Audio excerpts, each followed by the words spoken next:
Ecuador boosted their chances to get to the knockout stages after a monstrous draw against the Dutch, of course. But what's gone wrong with the Orange? We're going to take a look at that and more next. That's right, folks. Back once again, of course.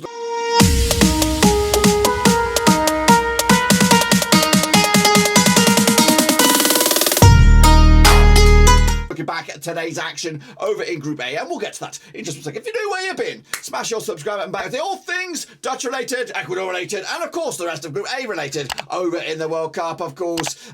Meanwhile, Qatar just collapsed once again. However, they've got their first ever goal in World Cup history by losing, though, to Senegal to give themselves, the African nations, African champions, a chance to get through to knockout stages. Anyway, we'll take a look at all of it in a second. Of course, people shout out to my VIPs. They are the patrons, of course. But anyway, let's revisit the games, of course, that take place over in Group A. Alright then, let's take a look back at, of course, today's action, kicking it all off right here at Group A with, of course, bit of a zinger it was. Ecuador up against the Dutch. Both sides coming into this, winning their opening game, of course, and now both exit this, of course, both on 4 points with very, very narrow margin between themselves at the top of the table. But, of course, 55% possession for the Dutch, 45% possession for Ecuador, and it was, of course, the goal scorers from the previous game, of course, Cody Gakpo in the 6th minute, getting his second for the World Cup. Valencia in the 49th minute to get his third of the World Cup. He was stretching off at the end, whether it was cramp or fitness or something more serious, we don't know. But just look at that stat right there. 15 shots for Ecuador, just 2 for the Dutch. Some of these big boys are really just making a meal out of some of these games,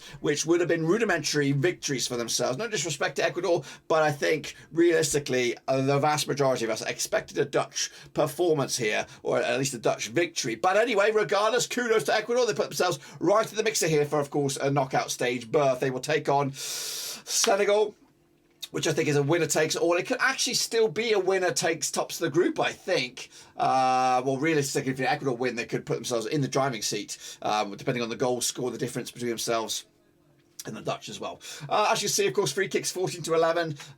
The Dutch are offside 15 times compared to Ecuador's 12. Let's take a look at the players then. Noba between sticks, Ake, Timber, Van Dijk, and with the 3 at the back. Cooper Miners, Frankie de Jong, Dumfries, Daley Blind, David Klaassen, Bergwijn, and Cody Gakpo. Once again, Memphis Depay not on the starting 11. Kamanocha on the bench, so we did see Depay, Weghorst, Steven Bergwijn, and Martin de Roon.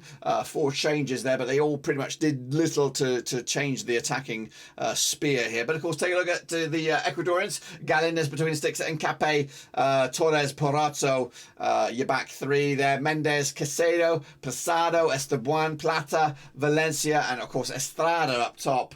And of course, Valencia getting on the score sheet once again. As for the substitution, we saw Sarmiento, of course, on the books of Brighton again. These days, Ibarra and Rodriguez coming on to mix it up a little bit. Meanwhile, taking over, of course, the match ratings there. The man of the match for the Dutch. It looks like Frankie de Jong with a 7.7. As for the Ecuador, Valencia with a 7.0.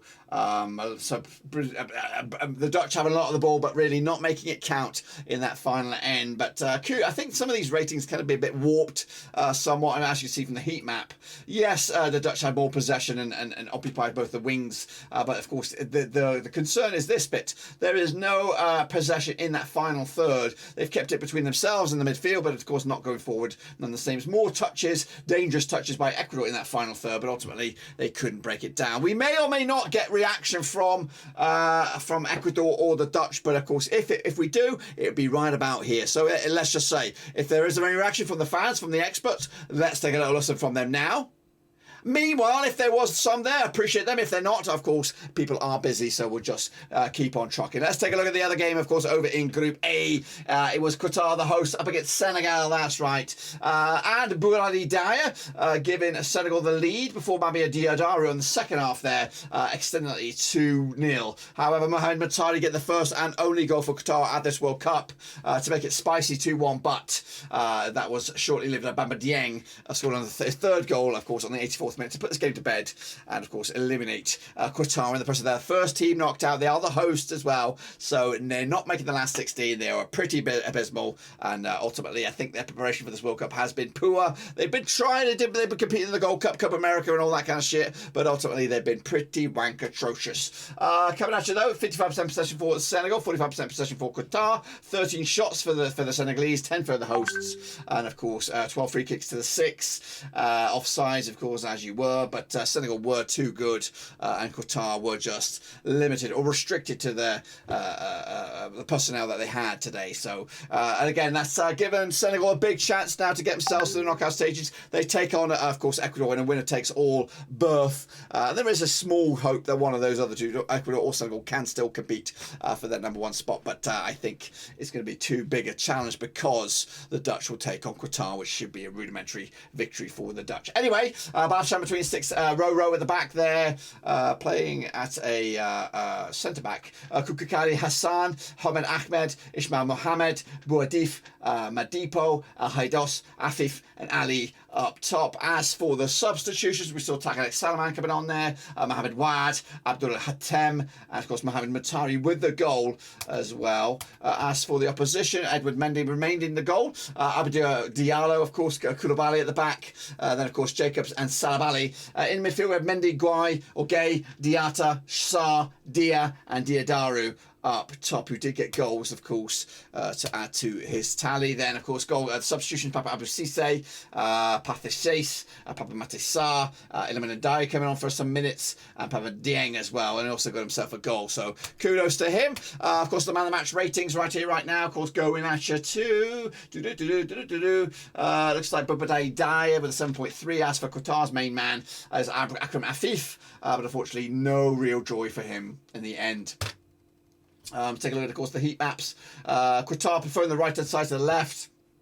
And, of course, Senegal have a lot of the ball, preferring the right-hand side to the left, but also very much in that middle third there for the left-hand side. Again, I reached out to both sides. I think I do have a reaction from a Senegalese fan, so hopefully we'll get that around about now. Well, it was a good win today. After losing against Holland on our last game, we won today against Qatar 3-1, which is quite good. I didn't like the way we played in the first half, even though we scored 2 goals. I mean, 1 goal in the first half, even though we scored from a mistake from Qatar's defender. I didn't like the way we play. We scored as well in the second half when we had a corner. It was nice as well, so giving us a bit of more confidence. But the way we struggle against this Qatar team, I don't think we should be struggling like that. And all of that is coming down to the system we play and the players we put on the pitch. We could have made a better selection. I don't stop saying it because we've got the players that can hurt, but you have to put them together from the start, not like when you're making the change. All right, so we can see that when we made some change in the midfield, it did pay off, because that's when we start controlling the game, playing as we're supposed to play. Yeah, from mistakes we concede a goal which we shouldn't concede as well. So we've got a last game to win against Ecuador. We have to win that game so that we can qualify. Really happy today for a win, but not really convinced. You go Senegal and win the next game against Ecuador, and we're gonna go through, inshallah. All right, you take care. And of course, the situation over in the table looks like this. The Netherlands are level on points with Ecuador. Of course, goal difference is exactly the same. I don't know what's going to happen in this scenario. Let's just say the Netherlands draw with Qatar and Ecuador draw with Senegal, and it's 0-0.